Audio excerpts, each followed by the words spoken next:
ስንወደው የሚወደን ሰው እናገኛለን። እየጠላ ነው የሚወደን አናገኝም። ስንወደው ነው የሚወደን ሰው ሁሉ። የሚወዷችሁንማ ብትወዱ ምን ትርፋላችሁ? ይህንማ ቀራጮች ሲያደርጉት የለም ምን ብሏል ጌታ? የሚወዷቸውን መውደድማ አሕዛብም ያደርጉታል። እናንተን ስላችኋለሁ ጠላቶቻችሁን ውደዱ፣ የሚረግሟችሁን መርቁ፣ ለሚያሳድዷችሁ ጸልዩላቸው።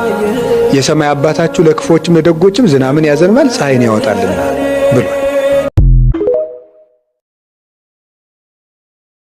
በዓለም ላይ አንድ ቋንቋ ብቻ እንደነበረ ታውቃላችሁ? ታዲያ ዛሬ ለምን ብዙ ቋንቋ ሆነ? በእርግጠኝነት አብዛኞቻችሁ ላታውቁት ትችላላችሁ። ማወቅ የምትፈልጉ ሰዎች ብቻ ታዲያ በደንብ አድርጋችሁ እስከ መጨረሻው ስሙኝ። ቪዲዮ ለሁሉም እንዲደርስ ሼርና ኮፒ ሊንክ፣ ላይክ፣ ሪፖስት እያደረጋችሁ ለሁሉም አዳርሱልኝ። ላይክ አድርጉና ጀምሩት። የዓለም ቋንቋ አንድ ብቻ ነበረ። ለምን በዛ ታዲያ ካላችሁ ደግሞ ከጥፋት ውሃ በኋላ የኖህ ዘሮች እየበዙ ሲሄዱ ማለት ነው። ከምስራቅ ተነስተው ሲጓዙ ማለት ነው አንድ ትልቅ ሜዳ አገኙ፣ በሰናኦር ምድር ማለት ነው። እናም እንደዚህ ብለው አሰቡ፣ ሳንበታተን በዚህ ሰፊ ሜዳ ላይ አንድ ስማችንን የሚያስጠራ ትልቅ ህንፃ እንስራ ብለው አሰቡ። ከዚያም በኋላ ጡብ እያቦኩ ያንን ትልቅ ህንፃ ገነቡ ማለት ነው። ወደ ሰማይ እጅግ ትልቅ ህንፃ ነበረ። ከትልቅነቱ የተነሳ በፀሐይ እስከ ማብሰል ድረስ ደርሰው ነበረ። ከዚያም በኋላ በዚህ ጊዜ ምን ብለው አሰቡ? አሁን ከዚህ በላይ ከወጣን ካሁን በፊት በንፍር ውሃ ያጠፉን ስላሴ የሚባሉ ነገሮች አሉ። ስለዚህ በመጀመሪያ እነሱን ተዋክተን ማሸነፍ አለብን አሉና እንግዲህ ሰይጣን ነው የሚያሳስባቸው። ይሄንን አሰቡ። ከዚያስ ጦር ወደ ሰማይ መወርወር ጀመሩ።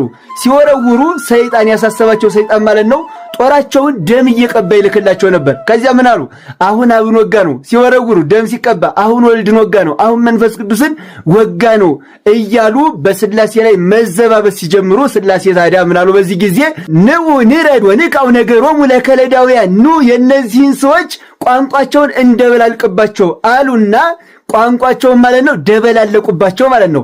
ያ አንድ የነበረው ቋንቋ ብዙ ቋንቋ ተደበላለቀ ማለት ነው። ከዚያም በኋላ ሳር አንጣ ሲለው ውሃ ይዞ ይመጣ ጀመር። ድንጋይ አንጣ ሲለው ሳር ተሸክሞ ይመጣል። ተደበላለቀ ቋንቋ ማለት ነው። አየህ ወዳጄ፣ ዛሬ የኔ ቋንቋ ያልክ የምትመካበት ቋንቋ የኃጢአት ውጤት ነው።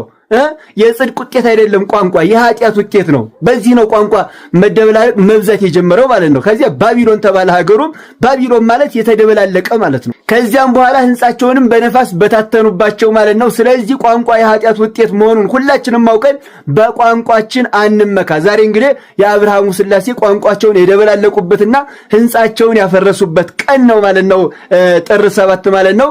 የአብርሃሙ ስላሴ ሁላችንንም አንድ ያድርጉን። እስኪ ሁላችሁም ኮመንት ላይ ስላሴ ሆይ አንድ አድርጉን እያላችሁ ጻፉልኝ። ማንም